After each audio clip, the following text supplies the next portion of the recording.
A baby is screaming inside the temple gate. A girl is pointing at the old monk.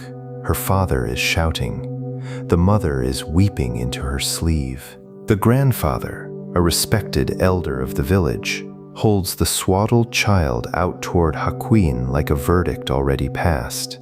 The cloth is fresh. The infant is hours old. The accusation is one sentence. It has been arranged on the walk up the hill, sharpened on each switchback, polished by the time the family reaches the wooden steps. The girl says the child is the monk's. Every defense that would have been loud, denial, indignation, the production of witnesses, the calling of names, every defense that would have saved his reputation is available to him in the next breath. He uses none of them. He looks at the baby. He looks at the girl. He looks at the father whose hand is shaking on the wood of the gate. He says 3 syllables. He says, "Is that so?" That is the entire defense. 3 words. Not an admission, not a denial. A door that closes on the noise and opens on the next moment. The family does not understand it. The village will not understand it. You will not understand it. Yet, you will before this is over. The old monk is Hakuin Ekaku. The year is somewhere in the early 1700s. The village is a fishing settlement on the coast of Suruga in central Japan. The man in front of the gate has spent his life refining a method to die well, and he is about to spend the next year of his life raising a child that is not his, while every person who passes the temple spits at the door. He will not explain. He will not protest. He will not write a letter to his patrons. He will hold the bowl. He will hold the baby.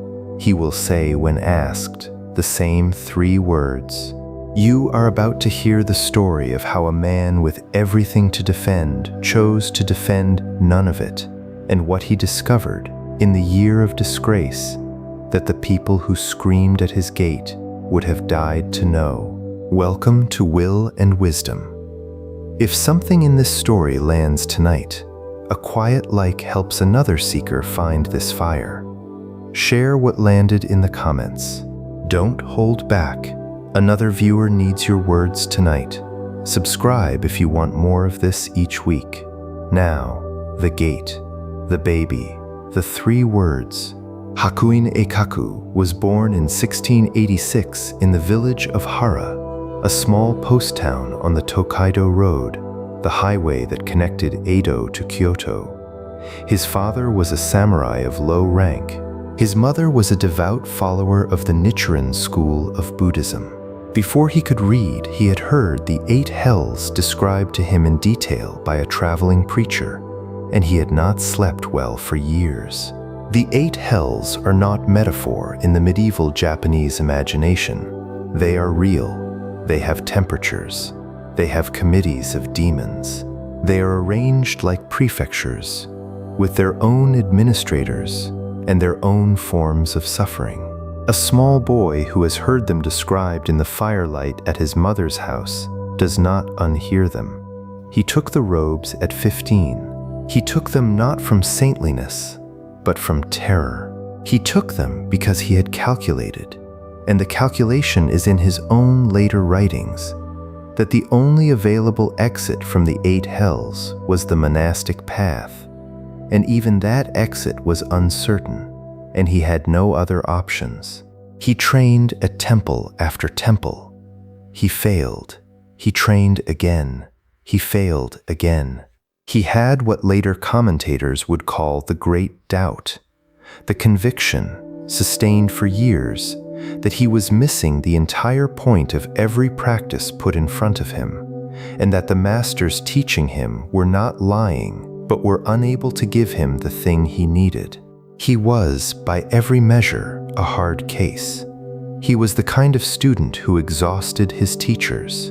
He was the kind of student who would walk 40 miles to a master's gate and stand in the rain for 2 days for an interview that lasted 1 minute and ended in him being told to come back when he was ready. He was the kind of student who came back.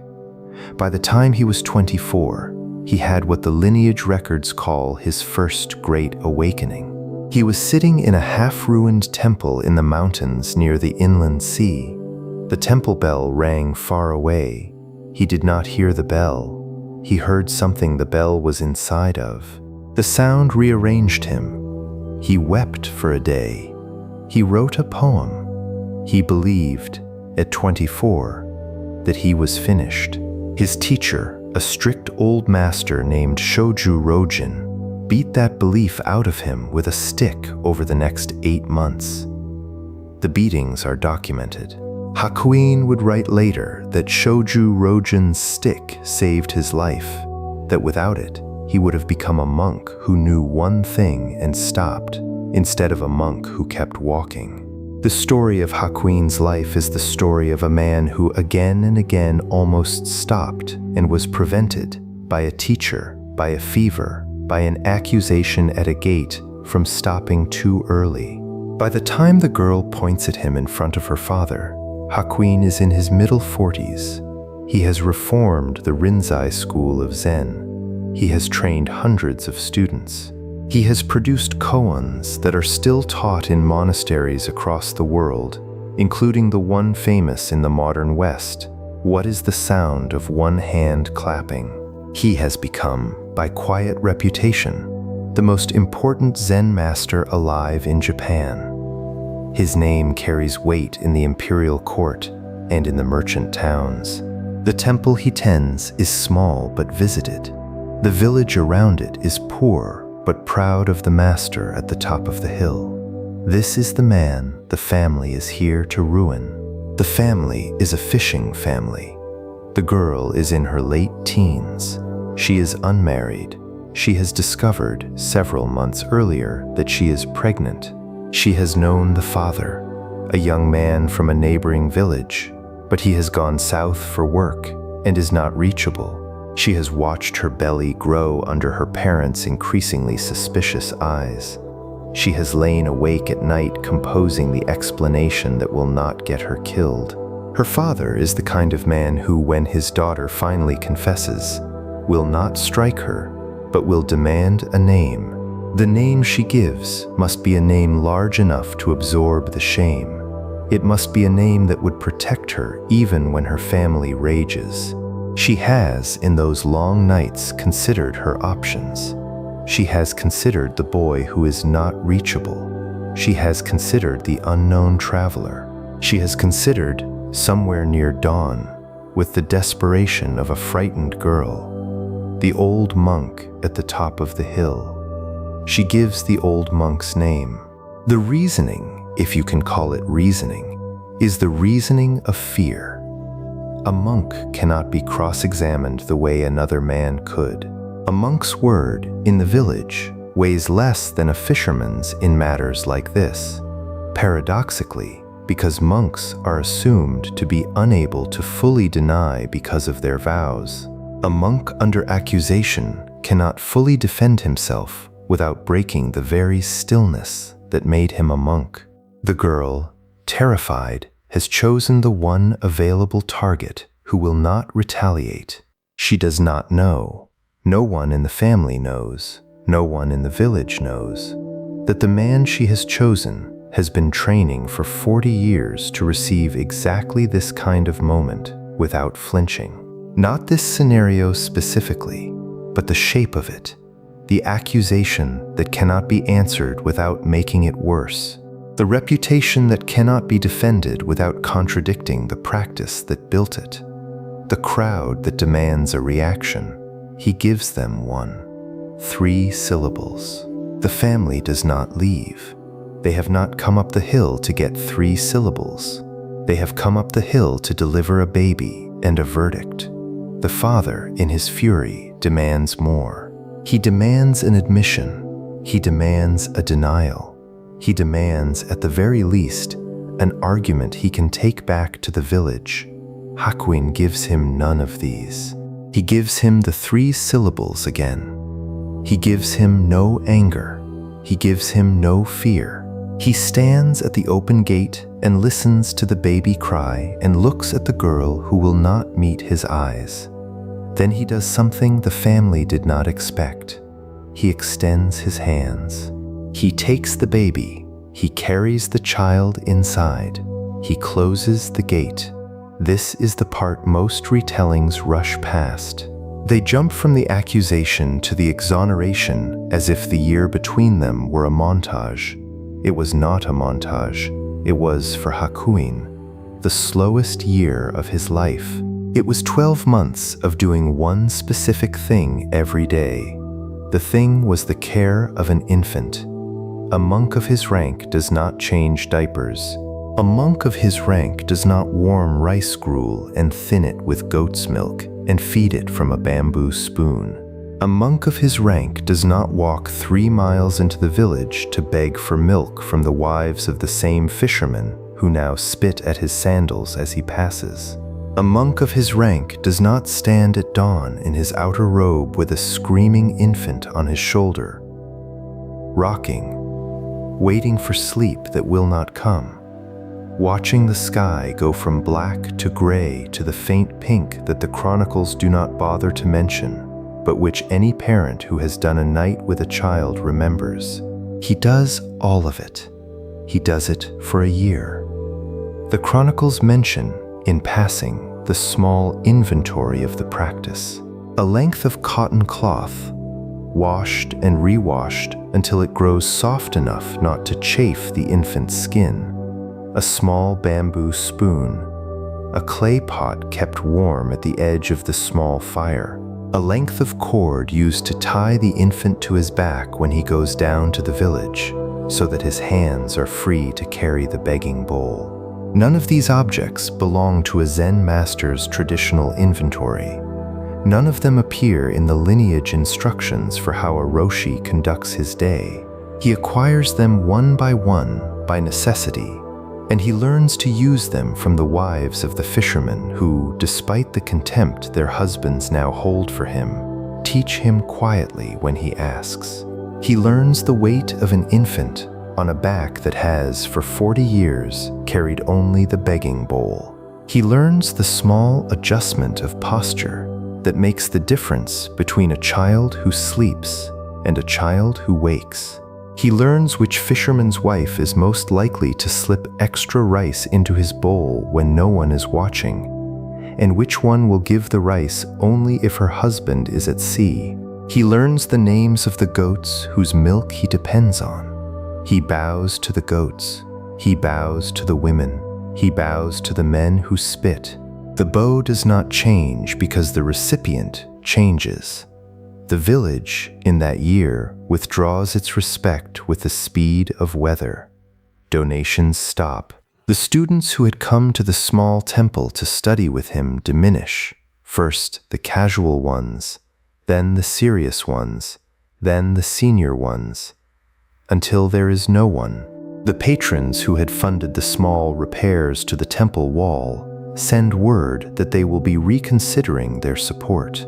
The other monks in nearby temples write him polite letters, then less polite letters, then no letters.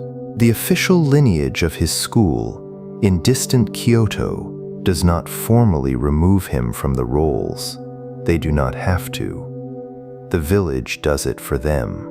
He has become, in the eyes of everyone who knows his name, a hypocrite.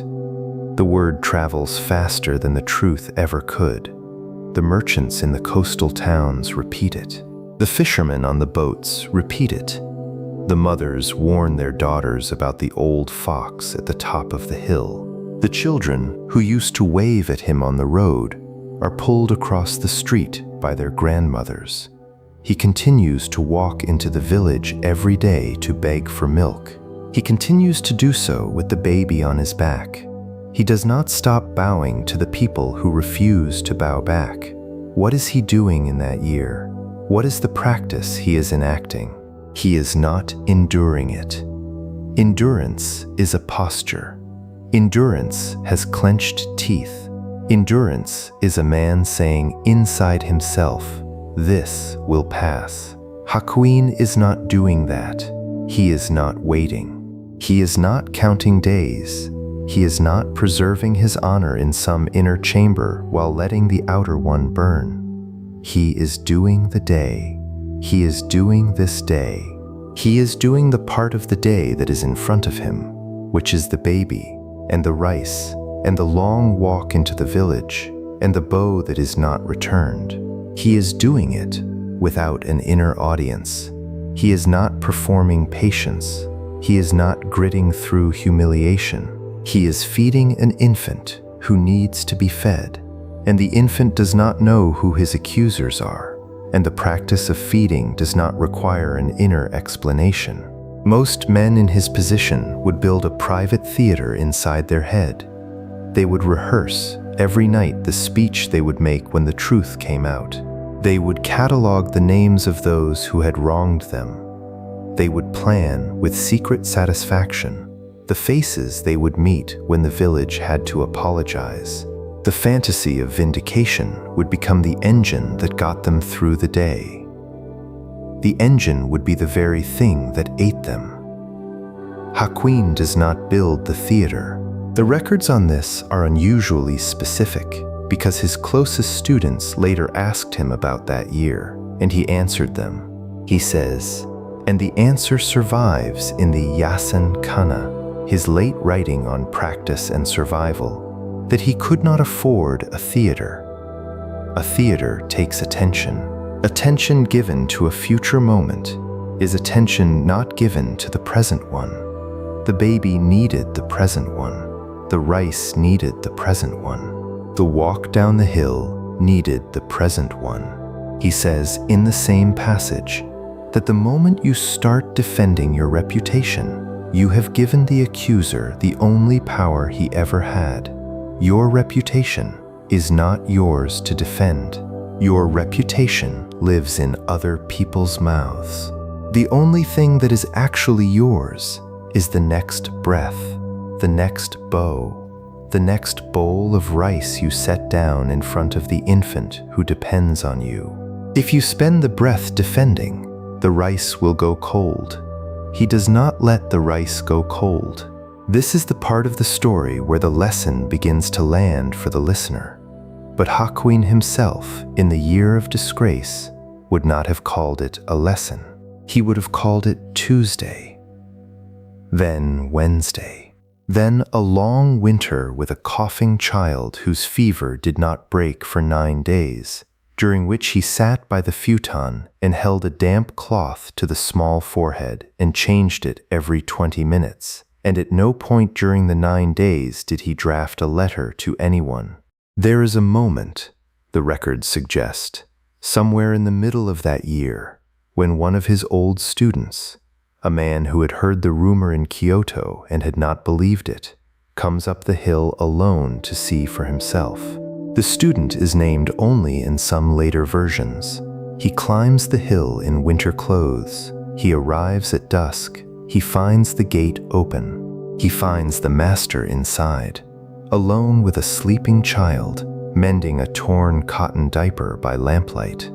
The student stands at the doorway. He does not know what to say.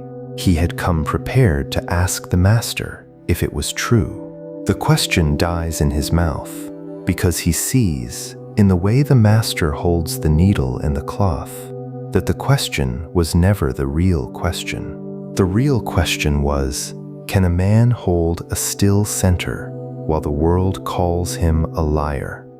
The master sees the student. The master does not speak.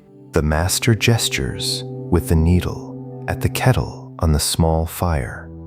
The student understands. He pours tea for both of them. They drink.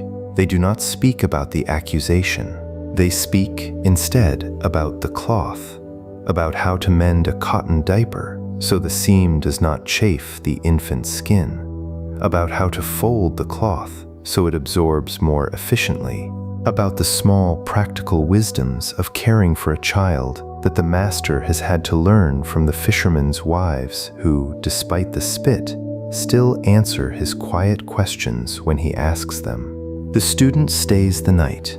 He sleeps on a thin mat in the next room. In the morning, before he leaves, he asks the master only one thing.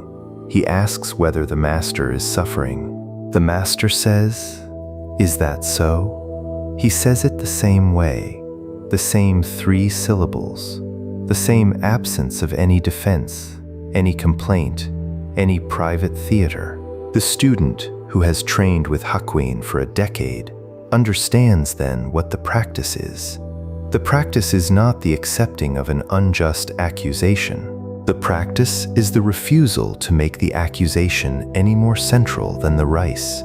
The practice is the unbroken attention to the cloth, the seam, the temperature of the tea, the breath of the sleeping child. The practice is the quiet that, when challenged with the words, "Are you suffering?" still answers from inside the quiet, not from inside the wound. The student walks back down the hill in the gray dawn. He does not return to Kyoto. He stays in a small village at the base of the mountain. He waits. He has decided, somewhere on the path down, that he will be there when the truth comes out, and he will be there to watch what the master does on that day. He suspects correctly that the master will do the same thing. The truth comes out about 11 months after the accusation. The girl, in the meantime, has been living with her family. She has watched, from a distance, the destruction of the old monk's reputation. She has watched her own family begin to be slightly proud of the daughter who had the courage to denounce a powerful hypocrite. She has heard her father, at the village well, accept the small condolences of other men. She has carried in her chest the knowledge that all of it is built on a single sentence she said in fear nearly a year before. She breaks. The breaking is not dramatic. The records say only that she cannot eat, that her sleep collapses, that her younger sister finds her one morning weeping in the hen yard and asks her what is wrong. The girl tells her sister. The sister, who is 12, tells their mother. The mother goes white. The mother goes to the father. The family, the same family that arrived at the gate with the screaming baby, climbs the hill again. This time they do not bring the baby. The baby is at the temple. They bring, instead, an apology. The chronicle says the father can barely speak. He prostrates himself on the stones of the courtyard. The mother weeps. The girl, who has been silent the whole climb, kneels and tells the master that the child is not his. The child is the child of a young man from a neighboring village. She names him. She begs forgiveness. Hakuin listens. He does not raise his head sharply. He does not let his face change. He does not look at the girl with the long-rehearsed expression of righteous reception that the family, in their fear, half expects. He looks at the small temple courtyard. He looks at the baby, who is asleep in the inner room. He looks at the father, who is shaking on the stones. He says 3 syllables. He says, "Is that so?" The same words, the same face, the same absence of any inner explosion. He says them in the same quiet voice he had used a year before, when the accusation arrived. He says them as a man might say the sun has risen, or the rice is done. A statement of weather, a neutral acknowledgement that the shape of the world has shifted again, and that he has nothing to add to that shift beyond the bare noting of it. The father stares. The mother stops weeping. The girl looks up. They had come prepared for anger. They had come prepared for tears. They had come prepared, the father in particular, for an ascetic's terrible reproach. They had not come prepared for nothing, for 3 words and a hand reaching for the baby. Hakuin goes inside. He returns with the child. He places the child in the father's arms. He bows. He says nothing else. The family goes back down the hill. The story spreads through the village by sundown. The story spreads through the coastal towns by the next week. The story spreads through the monastic networks within the month. The very same speed at which his disgrace had traveled, his exoneration now travels. Donations resume, students return, patrons write apologetic letters. The senior monks of the lineage send messengers. The village children wave again. The fishermen's wives, who had refused to meet his eyes for a year, now press extra rice into his bowl when he begs. He bows to all of it the same way he bowed to the spit. The bow does not change. The student who had come up the hill in the winter, who had spent 11 months in a small house at the foot of the mountain, waiting, climbs back up the day after the family's apology. He finds the master in the same posture as before. He finds the gate open. He finds the small fire. There is no child now because the child has been returned to its mother. There is only the master mending something else by the same lamplight. The student sits. The student says nothing. The master pours the tea. They drink.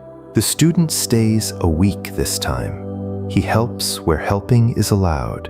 He sweeps the small courtyard. He fills the kettle. He says nothing about the year that has just ended, because there is, in the master's quiet, no place where such a sentence could land. The master has not moved the year into a story yet. The master has not, perhaps, ever moved any year into a story.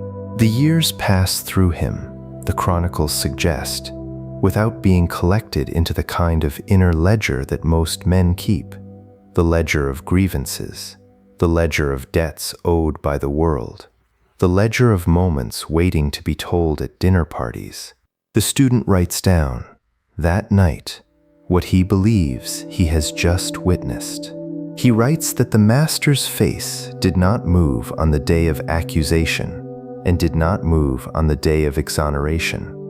He writes that the practice was the same on both days. He writes that the lesson, if the lesson can be put into words at all, is this: what others say about you does not need a defense. What you do with the time does. He writes it in his journal, and the journal is preserved. You. Listen to this. You will, in your life, be accused of something you did not do. The accusation may be small, a colleague misrepresenting your work, a friend mistaking your motives, a family member assigning to you a fault that belongs to themselves. The accusation may be large, a public claim that strips your name, a rumor that travels faster than you can chase, a label fixed on you by people who have never met you and never will. The shape of the accusation does not matter. What matters is what you do in the first 3 seconds. Most people draft the defense. The defense is the first instinct. The defense is the lungs filling with the long explanation, the assembling of witnesses, the inventory of evidence, the careful tone of voice that says, I am being reasonable, I am being patient, I am not raising my voice, but here is why you are wrong. The defense is the inner theater opening for business. The defense is the engine that will consume the next year of your attention. Hakuin does not draft the defense. Hakuin says 3 words and goes back to the rice. This is not indifference. He cared about his reputation. The records make this clear. He cared about the lineage he had spent his life rebuilding. He cared about the students who would be confused. He cared, with the quiet care of a man who has built something, about not losing what he had built. But he cared more about not letting the accusation choose how he spent the year. The accusation wanted to live in his head. The accusation wanted him to drink it with his tea and chew it with his rice and sleep beside it on his thin mat. The accusation wanted to be the central event in his year. He refused it that throne. He gave it 3 syllables. Then he gave the rest of the year to the baby. The freedom in this is not a freedom from suffering. He suffered. The chronicles say his hair grayed faster that year than in the previous 5 combined. The freedom is a freedom from defending, the freedom of having nothing to protect. When your reputation is no longer in your possession, when you have handed it back to the world and said, "Do with it what you will," the world cannot use it as a leash. The leash needs a hand on both ends. Hakuin let go of his end. The world's end went slack. They pulled. Nothing came. This is the man with nothing to prove. This is the figure who recurs in every lineage, in every wisdom tradition, in every century, the one who can stay still while the world demands a reaction. He is not always a monk. Sometimes he is a soldier. Sometimes he is a mother. Sometimes he is a craftsman at a bench. The recognition mark is the same. He does not need you to think well of him. He does not need you to think poorly of him. He needs the cloth to be mended, the rice to be warm, the breath to be even. The opinions are the weather. He has stopped trying to argue with the rain. There is a hard part to this teaching that you should not gloss over. The hard part is that the doctrine is not a license to accept every accusation in silence. Hakuin would have defended the Dharma if the Dharma had been attacked. He would have written a letter if a doctrinal error had been published under his name. He would have spoken sharply and at length in defense of his teacher's lineage if his teacher had been slandered. The stillness was not stillness about everything. The stillness was about himself. The accusation against him was about him, his reputation, his standing, his honor. Those were the things he had already decided, decades earlier, were not worth defending. The Dharma was worth defending. The truth of practice was worth defending. The next student's path was worth defending. But his name, his clean record, his standing in the village, those were the world's. He had given them back. He had nothing in that bowl for the accusers to grab. So the discipline has a shape. The shape is, distinguish what is yours from what is the world's. Defend with everything what is yours. The next breath, the next act, the integrity of the work in front of you, the people you have direct responsibility for. Refuse, with the 3 words, to defend what is the world's, its opinion of you, its rumors about you, its verdicts on your character. Most of what most people defend most of the time is the world's. They are dying in defense of property they never owned. They are exhausted from a fight they could end with 3 syllables and a return to the rice. Carry this home. The next time a wrong label is fixed on you, the next time a story you cannot correct begins to travel, the next time a person with no real knowledge of you tells a room what kind of person you are, you have a choice. You can draft the defense and spend the next month in the theater of vindication. Or you can say, quietly, "Is that so?" and go back to the work that is actually yours. The work is yours. The opinion is theirs. The breath is yours. The rumor is theirs. The next bowl of rice you will warm. The next person you will help. The next quiet act of care you will perform when no one is watching. Those are yours. The verdict that travels through the village tonight is not. Let it travel. The village is busy with its weather. You are busy with the cloth. Hakuin Akaku lived until 1769. He was 83 years old when he died. He died as he had lived, sitting in zazen, in a small temple on the same coast where the family had once climbed the hill with a baby. He had received, in his old age, the official respect of the imperial court and the deep loyalty of thousands of students. He had revived the Rinzai school of Zen so thoroughly that every Rinzai monk alive today in every country where Rinzai is practiced traces lineage in part through him.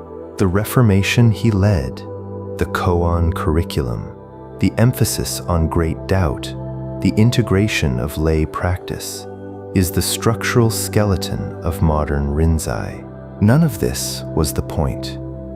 The Reformation was a side effect of a man who, year after year, did the day that was in front of him without building a theater around it. The accusation at the gate was not the great test of his life. It was a Tuesday. There were many such Tuesdays. They were not great tests. They were practice. They were what practice looks like when no one is watching. And then suddenly everyone is watching, and the practice has not changed because of the audience. The student who had watched both days, the day of accusation and the day of exoneration, wrote in his journal a single sentence that the lineage has preserved alongside the famous 3 words. He wrote, "The master's face was the same on both days because the master was the same on both days." That sentence is the whole teaching. You are not your reputation. You are not the village's verdict on you this year or next year. You are not the accusation that arrived at your gate this morning, and you are not the exoneration that may or may not arrive at your gate next year. You are the one who is doing the day. You are the one who is feeding the child, mending the cloth, walking down the hill, bowing to people who do not bow back, and bowing the same way to people who do.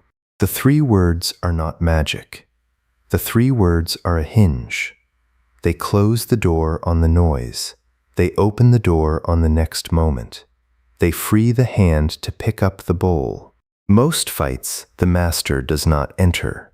Most accusations the master does not answer. Most verdicts the master does not defend against. He has nothing to prove because he has nothing to protect. He has nothing to protect because he has already handed back everything the world could threaten to take. Hold this when your turn comes. Hold it the way Hakuin held the infant, with both hands, with no inner argument, with the quiet absence of any need to be understood. The understanding will come, or it will not come. The rice will still need to be warmed. The cloth will still need to be mended. The breath will still need to be taken. When they ask you whether the rumor is true, when they ask you whether the accusation cuts, when they ask you with feigned concern whether you are suffering, you will know what to say. You will say it in the voice of a man who has stopped defending what was never his. You will say, "Is that so?" And you will go back to the work that is.